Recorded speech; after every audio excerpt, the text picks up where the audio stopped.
मेरे प्रिय मित्रों, नमस्कार। फ्रेंड्स, आज मैं आप सबसे सॉल्व योजना के बारे में बातें करने जा रहा हूँ। सॉल्व योजना। मुझे नहीं मालूम कि इसके बारे में आपने कुछ पढ़ा है या नहीं पढ़ा है। चूँकि अखबारों में इसे बहुत ज़्यादा जगह नहीं मिली थी, इसीलिए मुझे ज़्यादातर यही लग रहा है कि बहुत कम स्टूडेंट ने इसके बारे में कुछ पढ़ा हो शायद, क्योंकि इसे जो जगह भी मिली थी अखबारों में, किसी-किसी अखबार में, तो बहुत थोड़ी-सी जगह मिली थी। जबकि सिविल सर्विस एग्ज़ामिनेशन की प्रिपरेशन की दृष्टि से मुझे यह योजना बहुत महत्वपूर्ण मालूम पड़ रही है। फ्रेंड्स, एक सूचना है कि हम आईएएस के लिए बहुत सारा उपयोगी कंटेंट अपने इंस्टाग्राम पर पोस्ट करते रहते हैं। इसके लिए आप हमारे इंस्टाग्राम को ज़रूर फॉलो करें। साथ ही हमारा एक टेलीग्राम चैनल भी है। इस पर हमारे आपको सारे कंटेंट के अपडेट देखने को मिलेंगे। इसे भी ज़रूर फॉलो करें। इन दोनों के लिंक नीचे डिस्क्रिप्शन में दिए गए हैं। तो दोस्तों, आइए इसके बारे में कुछ बातें जान लेते हैं जो प्री की दृष्टि से भी इम्पॉर्टेंट है और डेफिनेटली मेंस की दृष्टि से भी इम्पॉर्टेंट है। मैंने कहा सॉल्व योजना। ये जो सॉल्व है, इसका फुल फॉर्म है sub orbital launch vehicle for experiments. देखिए, नाम से ही कौन कौन सी बातें स्पष्ट हो रही हैं। सब ऑर्बिटल, ऑर्बिटल यानी कि इसका संबंध कहीं न कहीं अंतरिक्ष से है। आप अनुमान लगा सकते हैं ऑर्बिट से है। सब ऑर्बिटल लॉन्च व्हीकल यानी कि यह अपने आप में लॉन्च करने वाला व्हीकल है। तो क्या लॉन्च करने वाला व्हीकल होगा? वही जो कुछ भी हम अंतरिक्ष में छोड़ते रहते हैं उनको लॉन्च करने वाला व्हीकल होगा। और इसके बाद है फॉर।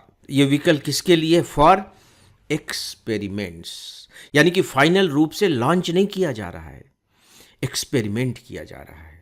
इसका मतलब यह हुआ कि इस योजना का संबंध अगर आप जरा सा भी अपनी तरफ से सोचेंगे या अनुमान लगाएंगे तो अनुमान लगा सकते हैं कि इस योजना का संबंध किसी एक्सपेरिमेंट से है। पूरा नहीं हुआ है, अभी हम एक्सपेरिमेंट कर रहे हैं कि किसी दिन हम इसे पूरा कर लेंगे। दोस्तों, ये इसके नाम का विश्लेषण है। अब देखिए कि हम क्या एक्सपेरिमेंट करने जा रहे हैं।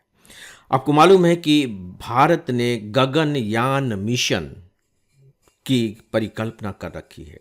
ये अंतरिक्ष मिशन है, गगनयान मिशन। और सबसे महत्वपूर्ण बात यह है कि यह मानव अंतरिक्ष मिशन है, यानी कि हम अंतरिक्ष में मनुष्य को भेजेंगे और उसे सकुशल पृथ्वी पर वापस ले आएंगे।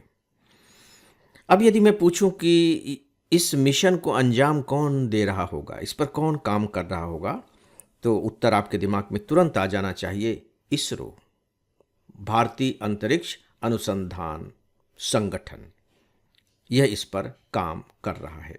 दोस्तों, ये जो सॉल्व है, श्रीहरिकोटा में जिसका एक्सपेरिमेंट किया जा रहा है, उसका संबंध इसी मिशन से है। बाकायदे हरिकोटा ने इसका सबसे पहला जमीनी परीक्षण किया। जब मैंने कहा कि इसका, तो मैं यहाँ रिपीट कर दे रहा हूँ, sub orbital launch vehicle for experiments, जिसे हम अब आगे चल कर के सॉल्व कहेंगे, उसका जमीनी परीक्षण किया और बिल्कुल सही परीक्षण हुआ।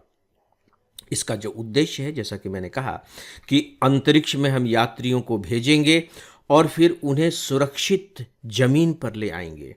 और दोस्तों, जो इस तरह के अभियान होते हैं उसमें जो सबसे बड़ी चुनौती होती है, याद रखिए, वो इसी बात की होती है कि कैसे यात्रियों को सुरक्षित तरीके से पृथ्वी पर लाया जाए। क्योंकि आपको मालूम है कि उनको उतारा कहाँ जाता है? उन्हें समुद्र में उतारा जाता है। समुद्र में वो लैंड करते हैं, पृथ्वी पर लैंड नहीं कर सकते। उनकी जो स्पीड होती है, उनमें जो गर्मी होती है, तो वो समुद्र में उतारे जाते हैं। तो दोस्तों, जब समुद्र में उतारे जाते हैं तो इससे पहले जो यान सोचे कि कहाँ से चलकर आ रहा है और इसके बाद अंतरिक्ष के बाद वो वायुमंडल में प्रवेश करता है, कितना ज़्यादा टेम्परेचर में फ़र्क हो जा रहा है और उसकी स्पीड को कंट्रोल करना है, तो यह अपने आप में बहुत बड़ी चुनौती होती है, बहुत बड़ा रिस्क ओरिएंटेड भी अब काम होता है। तो उसके लिए इसरो परीक्षण कर रहा है। तो सामान्य रूप में अगर कहें तो इसे आप कह सकते हैं कि जो इसका काम है, जो लॉन्च व्हीकल है, इसका काम है कि गगनयान के क्रू मॉड्यूल कहने का मतलब है कि जो यात्री भेजे जाएंगे वो क्रू हो गए, मॉड्यूल उनको एक कैप्सूल के अंदर भेजा जाता है, वो एक कैप्सूल के अंदर रहते हैं। तो अंतरिक्ष यात्रियों के कैप्सूल को हवा में ले जाकर उसके पैराशूट सिस्टम का परीक्षण करना, अभी हम परीक्षण कर रहे हैं। दोस्तों आइए इसके बारे में थोड़ी सी बातें और जान लेते हैं। देखते हैं कि टेस्ट में क्या होगा।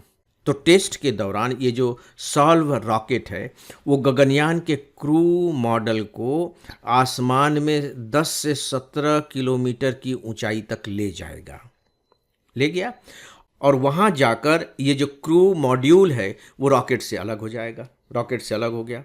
अब वो जो पैराशूट है वो धीरे धीरे धीरे धीरे अब ज़मीन पर उतरेगा। और याद रखिए कि एक पैराशूट हुआ, इसके बाद उसमें से दूसरा पैराशूट निकलेगा, फिर उसमें से तीसरा पैराशूट निकलेगा, और इस तरीके से धीरे धीरे धीरे धीरे वो सुरक्षित तरीके से समुद्र में लैंड कर जाएगा, जिसे हम अंग्रेजी में कहते हैं स्प्लैश डाउन। समुद्र में वो लैंड कर जाएगा। सीधी सी बात है कि जब वो अंतरिक्ष से लौट रहा होगा तो धीरे धीरे उसकी स्पीड कम होगी, और कम होते होते वो सुरक्षित स्तर पर पहुंच जाएगा और समुद्र में लैंड कर जाएगा। दोस्तों जैसा कि मैंने आपको बताया कि अंतरिक्ष मिशनों में सबसे ज़्यादा जो जोखिम होता है वो तभी होता है जब जो यान है, या कह लीजिए जो पैराशूट है, वो वायुमंडल में प्रवेश करते हैं और लैंड करते हैं।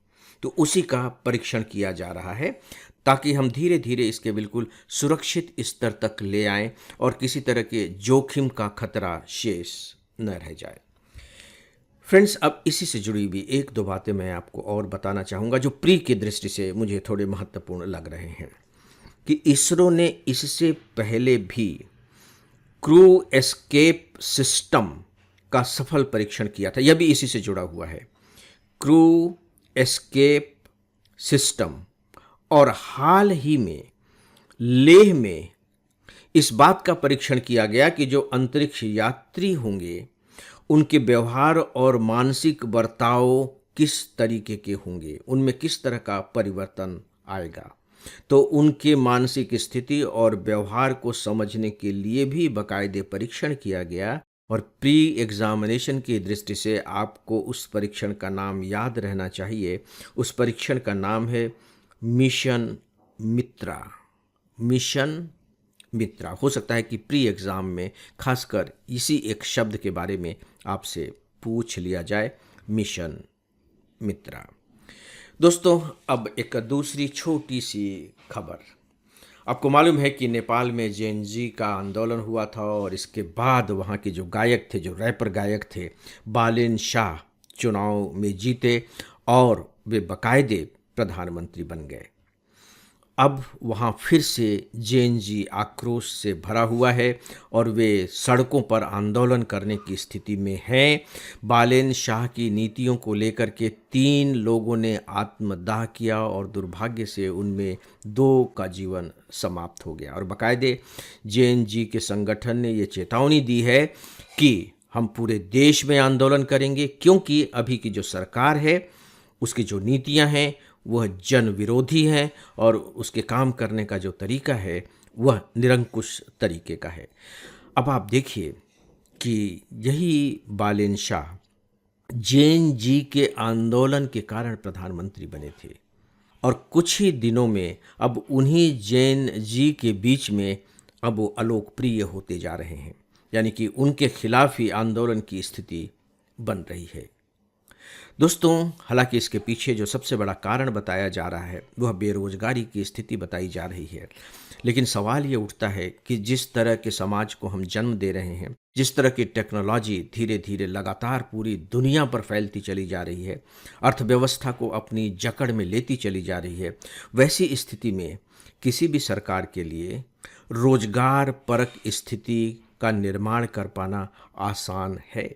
इस बात की चर्चा मैं खासकर इसलिए कह रहा हूँ कि आप इसे बाकायदे आर्टिफिशियल इंटेलिजेंस से जोड़कर देख सकते हैं और आर्टिफिशियल इंटेलिजेंस अपने आप में एक बहुत इम्पॉर्टेंट टॉपिक एग्जामिनेशन की दृष्टि से बन गया है।